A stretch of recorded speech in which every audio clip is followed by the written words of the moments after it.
Olá, sejam todos bem-vindos a mais uma aula de Química. O tema da nossa aula de hoje é Cinética Química e o meu nome é professora Carla. Então, para a gente começar aqui, a gente vai retomar ali algumas ideias, né, que a gente já trabalhou nas aulas passadas. E a cinética química nada mais é o quê, gente? É a área que vai estudar a velocidade das reações, né? Então, como a gente já falou na aula passada, a gente tem ali umas reações que são mais lentas, né, que demoram mais tempo. Por exemplo, ali a fermentação do suco de uva para produzir o vinho, então ela pode levar de meses até anos para que sejam produzidas. A gente tem ali reações moderadas, né, de velocidade moderada, que seria ali a decomposição dos alimentos, então, né, vai depender do tipo de alimento e das condições, né, que eles se encontram, mas é uma reação ali de velocidade moderada. E ali a gente também tem as reações rápidas, por exemplo, ali a reação de queima dos fogos de artifícios, né? Então, daí uma reação bem rapidinha.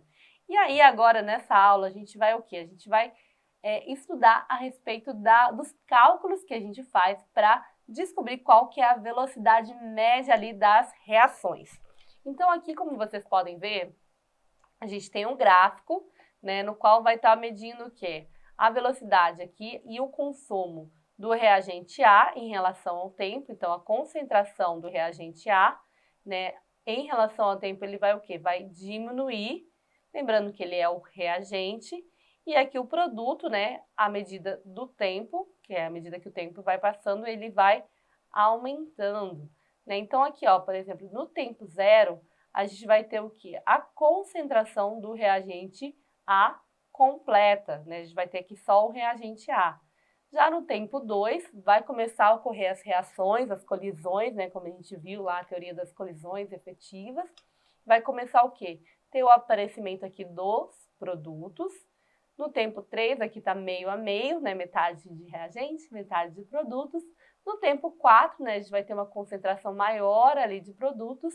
E no final ali da reação, no tempo 5, a gente vai ter o quê, gente? Só produto aqui nessa reação. Então, a gente começa aqui somente com reagente e à medida que o tempo vai passando, né, a gente vai ter a formação aqui do produto.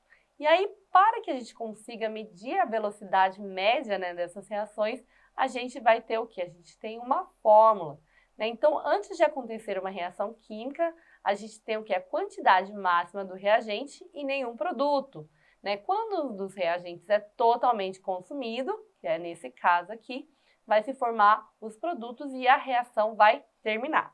Então, vamos ver como que a gente vai fazer o cálculo aqui dessa reação. Então, a velocidade média de uma reação química vai ser o quê? A variação, né, da concentração na quantidade de um reagente ou do produto em um determinado intervalo de tempo. Então, a gente pega aqui a concentração final desse produto que a gente quer descobrir, menos a concentração inicial, e vai dividir, né, pelo tempo final, menos o tempo inicial, né? Então, quando a gente calcula a velocidade média, a gente quer saber o quê? A velocidade em que o reagente foi consumido ou a velocidade em que o produto foi formado.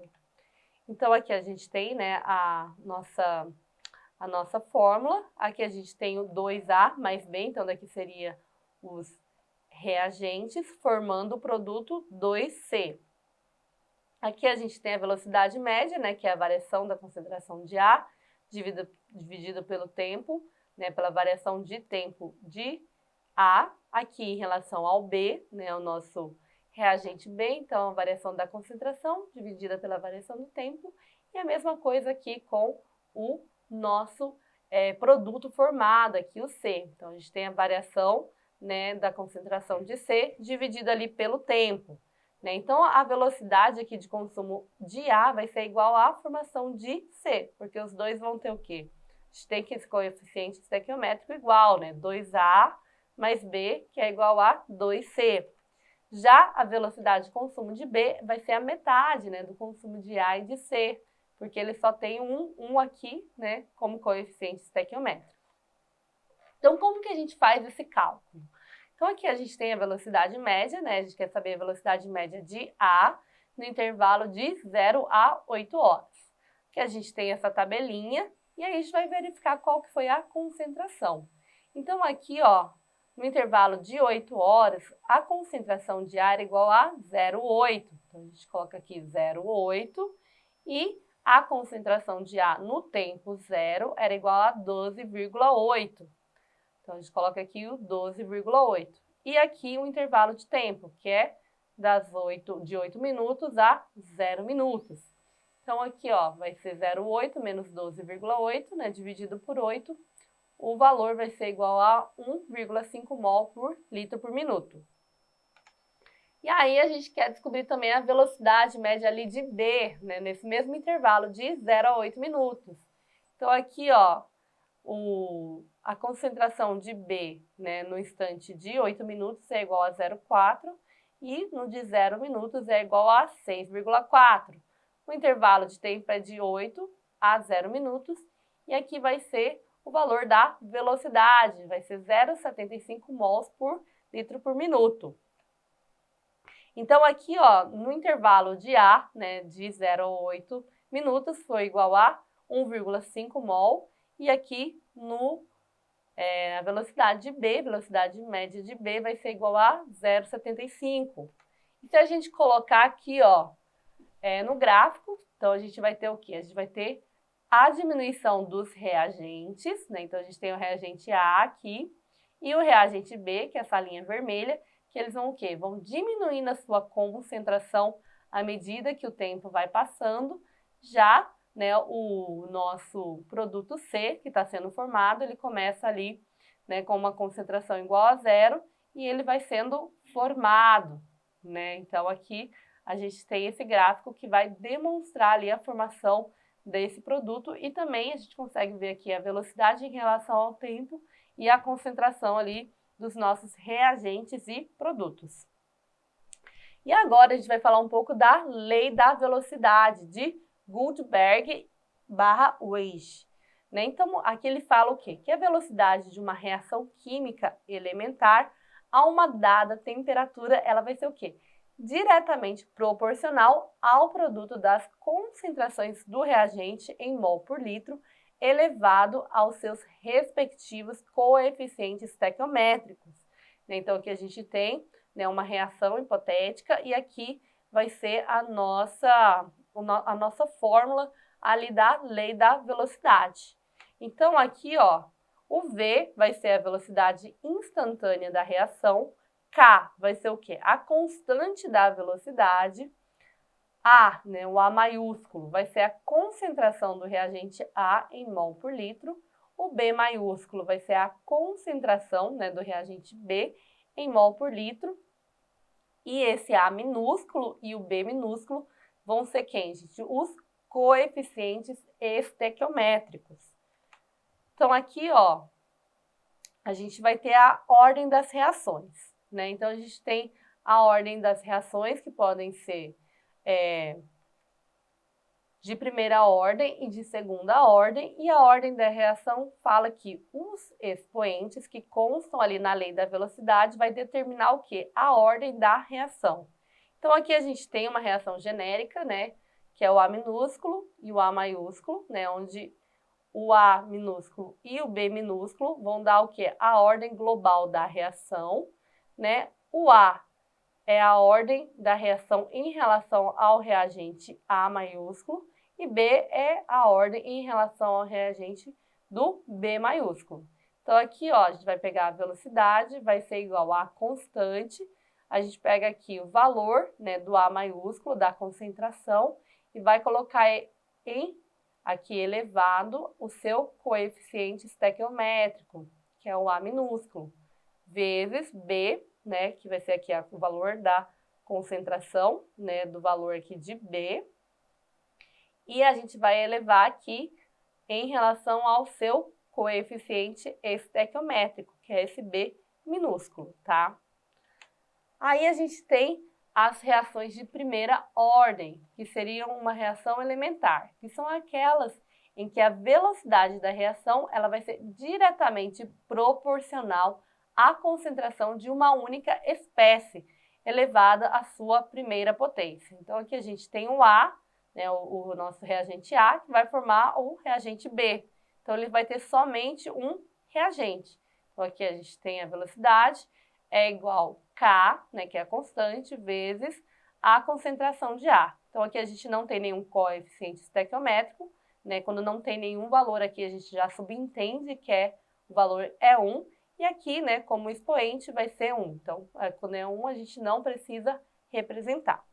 Aí a gente tem as reações de segunda ordem, que são aquelas em qual a velocidade da reação ela vai ser diretamente proporcional à concentração de uma única espécie elevada à segunda potência, ou de duas espécies elevadas à primeira potência de cada uma. Então, aqui a gente tem 2A, que é igual a B. Aqui a gente tem a fórmula, né, que é velocidade é igual a potência, né, e a concentração de A elevado ao quadrado, porque a gente tem 2 aqui, né, o coeficiente estequiométrico, e aqui a gente tem 2 reagentes. Então, a gente tem o reagente A, o B formando C. Então, aqui a velocidade vai ser igual a constante, né, a concentração de A elevado a 1 e vezes, né, a concentração de B elevado também a 1. E aí, outra classificação é em relação se a reação é elementar ou não elementar.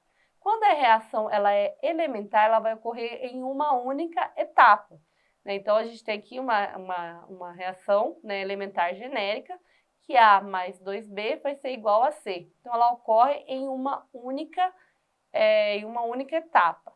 Já a gente tem as reações não elementares. Isso quer dizer que ela vai o quê? Ela vai ocorrer em mais de uma etapa. Então, aqui a gente tem a primeira etapa, que é uma etapa rápida, e aí a gente tem uma segunda etapa, que vai ser a etapa lenta, né? Então, são duas etapas. Então, quando a gente tem essas duas etapas, isso quer dizer que vai ser uma reação não elementar. E a velocidade da reação, né, quando é uma reação não elementar, a gente vai utilizar o quê? Os valores da etapa lenta, né? Então, para a gente definir, para a gente verificar qual que vai ser a velocidade da reação, né, quando for uma reação não elementar, tiver mais que uma etapa, a gente sempre vai utilizar os valores da etapa lenta. Então, aqui a gente tem a etapa lenta, a etapa rápida e a reação global aí dessa nossa reação, tá? Então, a velocidade dessa reação vai ser dada aqui, ó. Vai ser a velocidade vezes a constante vezes aqui a concentração do nosso reagente A ao quadrado. A gente tem 1, aqui a gente tem mais 1, a gente soma esses dois e o coeficiente estequiométrico, que a gente vai colocar assim, aqui vai ser igual a 2, né? Então, ele vai estar elevado aqui a 2. Então, vamos lá aqui para um exercício. Então, esse exercício fala: uma certa reação química genérica representada pela equação abaixo, então a gente tem aqui a equação, é formada após a ocorrência de 3 etapas, as quais estão representadas a seguir. Então, aqui, ó, a gente já tem aqui a reação 1, que é a etapa lenta, a reação 2 e a reação 3, que é a etapa rápida. Então, qual das alternativas abaixo vai conter a expressão de velocidade para essa reação genérica? Então, como eu falei, né, gente, a gente sempre vai utilizar o quê? A etapa lenta. Então, aqui, ó, a gente vai utilizar essa etapa lenta e aí, a partir dela, a gente vai fazer aqui a expressão da velocidade. Então, a resposta correta é a letra B. Então, aqui a velocidade é igual a constante vezes a concentração de A elevado a 1 vezes a concentração de B, que aqui é 2, né? O coeficiente estequiométrico, então a gente eleva a 2 e a resposta correta é a letra B. Então, nós terminamos aqui mais uma aula. Para mais informações, né, acesse a plataforma Eduque e vejo vocês até a próxima aula. Um abraço e tchau, tchau!